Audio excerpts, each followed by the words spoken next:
If you listen to what I'm saying, this advice will make your progression exponentially faster. It's the reason why endgamers have so many resources, why people seem to be progressing faster than you, and it's the thing that you should be spending so much of your early game mesos on. Of course, what I'm talking about is your drop gear. So in this video, we're going to talk about drop gear, how you can make it, what items you should put it on, and why it's so important, most importantly. So first of all, what is drop gear? When people say drop gear, what are they talking about? Everybody, you'll probably hear this term while playing Maplestory all the time. Go make drop gear, get drop gear. You need drop gear for this, you need drop gear for that. So I'm going to tell you what it is. Essentially in Maplestory, you have two sets of accessories, and accessories are a certain equip type in the game. They're the rings, the pendants, the face, the eye, the earring, and technically the belt, but we're not going to talk about the belt. So these 9 slots, 4 rings, 2 pendants, face and eye, and earring. These 9 slots are very, very, very special because you can roll on the potential mesos obtained plus 20% or item drop rate plus 20%. And these potentials are incredibly important for your progression. You need them as early as possible. So when I say Maplers have 2 sets of gear, for example, my accessories that I'm wearing right now, as you can see, all have item drop rate or meso obtained or both, right, on the gear. And when I'm bossing, I have a separate set of accessories, as you can see, that has strength because I use strength, right? So when I'm training, I have my drop and meso gear on, and when I'm bossing, I have my strength gear on for more damage. So this is the standard across all players. They have a set of training gear and they have a set of bossing gear. Now, the thing that people get confused is, when do I make each one? Right? So making drop gear is not a black and white process. What I mean is, you don't just go from not having drop gear to having drop gear instantly. It's something that you slowly build up over time, and eventually you get max drop gear like me, right? So don't expect to get max drop gear right away, but what you can and should be working on as a new player the moment you start the game is making basic drop gear. And what do I mean by basic drop gear? Basic drop gear consists of 5 lines of meso obtained plus 20% total and 4 lines of item drop rate plus 20% total. Now, why 5 and 4, right? The reason why it's 5 and 4 is because if you remember, there are 9 slots total, right? So you would roll 1 line of meso drop across 5 items and 1 line of item drop across 4 items. That would put you at plus 100% meso obtained because each one is 20%, right? And plus 80% item drop obtained. That's the very, very basic meso and drop gear setup. That's one of the first things. Maybe I would even say the first thing that you spend your mesos on this game is making your meso and drop gear, the basic set, 100 meso, 80 drop. Now, what items do I put them on, right? If you look at my items, I'm using event rings. So if you're playing during a time period where you can get event rings, these rings that can't be star forced essentially, these are incredibly strong and efficient items to get meso drop gear potentials on, because if you have an item that has meso or drop rate, it's coming at the cost of your stat, right? So naturally your meso and drop gear will be weaker than your damage gear. But these event rings that you can get for free have really, really good base stats. As you can see, they have plus 25 attack and magic attack and plus 40 all stats. I'm using 4 event rings, and you don't have to worry about later into the game, oh, am I going to be able to one-shot even with event rings? You will. Like, the event rings are still really, really good even into endgame. So it's very, very good to work on these. But when you're an early game player, you're not going to have many options for training gear. For me, for example, I'm able to use a black bean mark and an Estella earring, which are really good training gear items. But when you're brand new, you're not going to have access to these items. So what do you use? You use literally what you can get your hands on. So for example, this aquatic letter eye from normal Zakum, I used it for a long time as my item drop rate gear. This silver blossom ring that I got from Chaos Horntail, I used it for a very long time as my drop gear. Even these D-Sidus earrings that you can get from Horntail again, I still use it as my drop gear. Horntail pendant, I still use it to this day. Mechanator pendant, which you could get from normal Arcarium, I still use it to this day. And Zac face, I still use it to this day. So these items that you could get very early into the game, you can use those as your meso and drop gear. It's totally fine. This treasure John ring, I got it super early on. You could get it like right away. It's very good for using Meso drop gear. My point is, when you're early into the game, you want to be able to use just what you can get your hands on. It doesn't really matter what the item is. Long term, as you're making your Meso drop gear better, you would start replacing the weak items for stronger items. So let's say you finished your 100 Meso percent and your 80% drop gear. Now what? So since you have 100 Meso percent on your gear and 80% item drop rate across your gear as well, you're able to start farming a lot because you make a lot of money from training. And because you're making a lot of money from training and you have a lot of income, you're able to save a lot of money, right? This allows you to progress further into the game without really struggling that much because you're able to save. Let's say I want more drop gear, right? If I want more drop, you're gonna have to start rolling double lines. So these are what's called hybrids. A hybrid is a potential that has a Meso and item drop rate on the same line. This allows you to have more total item drop rates across your accessories. So for example, if we look at my equips and we count how many of them have item drop rate plus 20%. So that's 1. This has a double line. So that's 3, 4, 5, 6, 7, 8, 9, 10.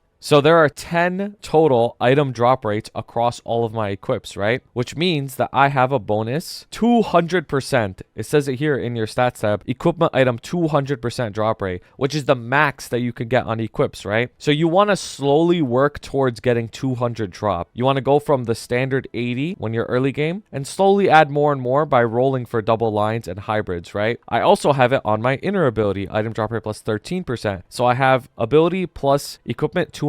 So that's my baseline with nothing, no holy symbol, no anything else. And with the 5 lines of Meso obtained, right? That's the max for Meso obtained. You could only get 5 lines across your equips. You can't get 10 lines like drop and then have 200% of Meso obtained. No, the max is 5 lines of Meso and 10 lines of drop, which puts me at 1244%. As you can see, equipment item 100%. Legion aside member, which is my Phantom. Phantom gives another 4% that exceeds the cap. My inner ability, because I have 20% over here. And then heroic 500%. That's because I play on the heroic world. So that's like the standard for Meso obtained right there. Now, here's the next question. When do I get more than 80 drop, right? Getting these hybrid lines and getting these double drop lines can be very expensive. Very expensive. I'm talking at least 4 to 5 bill per item, right? So you're looking at almost like 30 billion plus mesos to finish all of your drop gear, right? When you're very early into the game, that's very expensive. Like, you can't just shit out 30 bill to get maxed out drop gear. So it's something you're gonna have to work on over time. If there's a cube sale, for example, there's always a cube sale in May and always a cube sale in November. If you're watching this at some point, it would be very wise to save money for the cube sale and get your drop gear over with. So in my opinion, the gear progression looks like this. You make a new character, brand new, right? You save all of your money that you get from daily bosses, Ursus, Maplestory, whatever it is, right? Training, and you slowly make your Meso and drop gear, right? The beginner version of the Meso drop gear,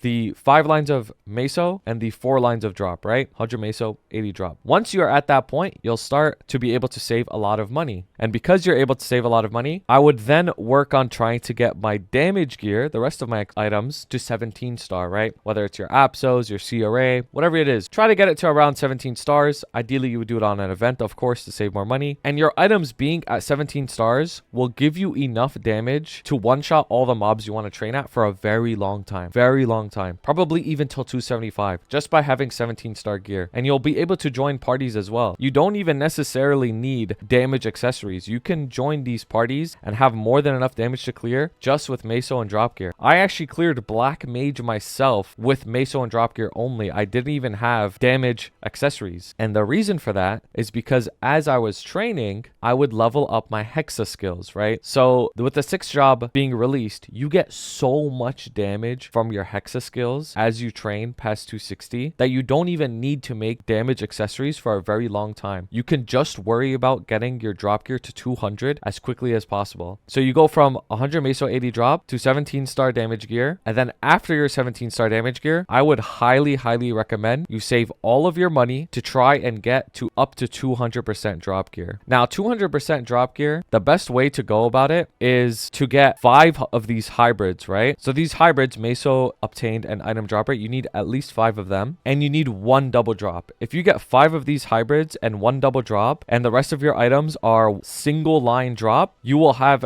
200% total across all of your equips. Now, there are other configurations that work too. What if while you're rolling, you get 2 double drops or 3 double drops, right? As long as the total across your equips is 10 lines of item drop rate and 5 lines of meso, the configuration doesn't matter that much. Like you could have a double meso and 2 double drops, but most people end up with 5 hybrids like me and 1 double drop. Hybrids are pretty cheap to roll relative to the double drop. So what ends up happening is a lot of people are stuck at 180 drop rate and they're just missing that last double drop, because the double drop is something very specific that you have to roll for. You can't settle on double meso, you can't settle on another hybrid, you need the double drop, right? So it makes it really expensive to get the last one, but once you get it, you're done. And in my experience, making max drop gear on so many characters throughout the years and so many people I've known, it's gonna take probably around 30 bill at least to make all of your full 200 drop gear. That's the expectation that I would have. Sometimes it could be more, sometimes it could be less, right? There's variance, of course. It's an RNG game. You're going to be looking at least 30 bill mesos to spend on getting max drop gear. So let's talk about what items that we want to roll hybrid and double drop on, right? So I mentioned before that when you first start making your training gear, you want to just use it on anything you can get your hands on. And very often you'll be able to roll 1 line meso or 1 line drop with your stat as well. So for example, with this E-ring,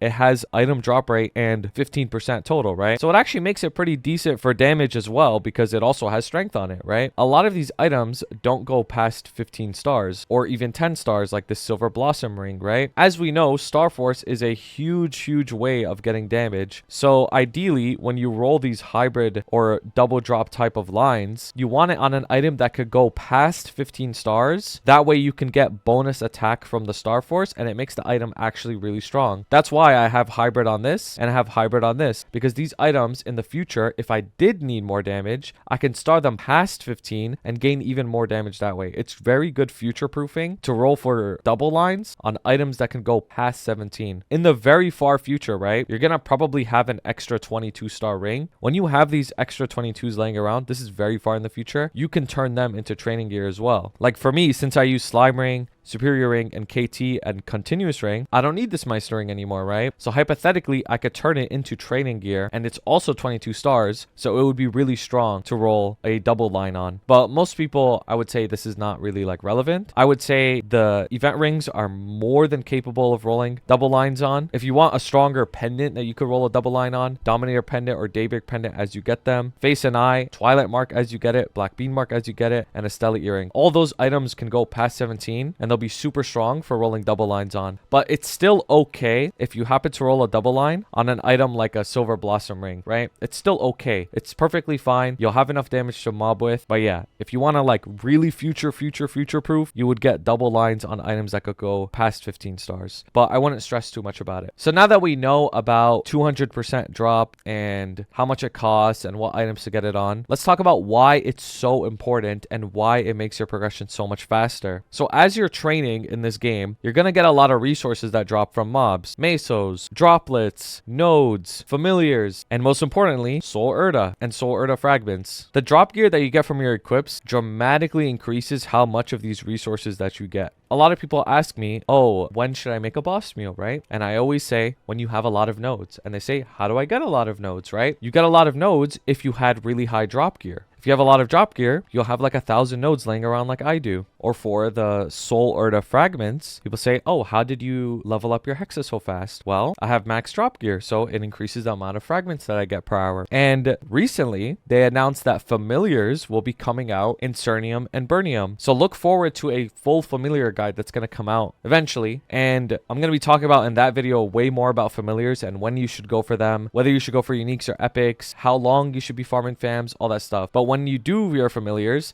are directly affected by your drop rate as well. So you would get them way faster. Other people always say like, oh, how are you getting so much pitch, right? How are you getting so much pitch? It's because I'm also opening the boxes and killing the bosses with max drop rate, right? Drop rate affects almost everything in this game. And it makes it so much easier for you to progress if you have it. So much easier, like exponentially easier. The problem is a lot of people don't know this. They don't know when to get it. And they don't know how important it is. So they'll progress progress, but they'll progress a lot slower. They'll see their friends progressing a lot faster, and it's demotivating. So it's very, very important to get this drop gear. You'll often hear that certain things are diminished, right? Diminishing returns. Well, like, what does that mean, right? Basically, what that means is certain things in the game, the more drop gear that you have, it doesn't really affect it as much. So people often say that for the Soul Earth Fragments, the thing that you upgrade your 6th job with, it doesn't really matter if you have more than 250 drop. It pretty much caps out at 15 fragments an hour. Whereas something like Familiars has no diminishing returns, which means the more drop that you get, no matter how high your drop rate gets, you'll always get more and more and more and more Familiars, right? And the same goes with nodes and droplets and whatever if you're earlier into the game. Either way though, you should always work towards getting 200 drop gear on your equips because it'll make everything else easier. There's other ways to increase your drop rate as well than just equips. You can increase it through a large drop familiar, right? This increases it by another 100%. So if I turn my familiar on, I went from 213 to 313. And then on top of that, I could use a wealth acquisition potion, which increases it by another 20%. And on top of that, I could use Holy Symbol, which increases it by another 24%. So if I were to use the wealth acquisition potion, I would be at 357 because it would add another 20. And then on top of that, I could get a Legion buff, the green one, and that'll increase it by another 50%. So you can have over 400% drop rate, and that'll just make your progression so much faster because all these things from mobs are going to be dropping way more often. Way more often. All in all, because of 6th job being released now, and because of Familiars coming out soon in Grandis, I wanted to really reiterate and stress how important it is to get drop gear because your progression will just be so much faster if you have it. I really, really believe that the first thing you spend your mesos on in this game is basic meso drop gear. Then you get your items to 17 stars so you're strong enough to do some bosses and train. Then you get your 200% drop gear. Even if it's really expensive, in the long term, it'll make your progression way faster. I've had so many people come back to me and say like, I was going to quit, but then I made my training gear. My progression was so much faster and now I'm really strong. It's OP. It is so good and so important to max out your drop gear as early as possible. If you have any questions at all about this, please leave a comment. And if you enjoyed this video, please consider subscribing or maybe watching some of my other videos. And with that being said, thank you so much for watching and thank you so much for 10,000 subscribers. I appreciate you guys so much. Thank you so much to my members, Blazefire, Shooms, Uju, Shagad, Ravi Espa, Grim4K, Koga, Pabo, Piconir, Jesse, Niles, and Dante Victory. I appreciate you guys so much.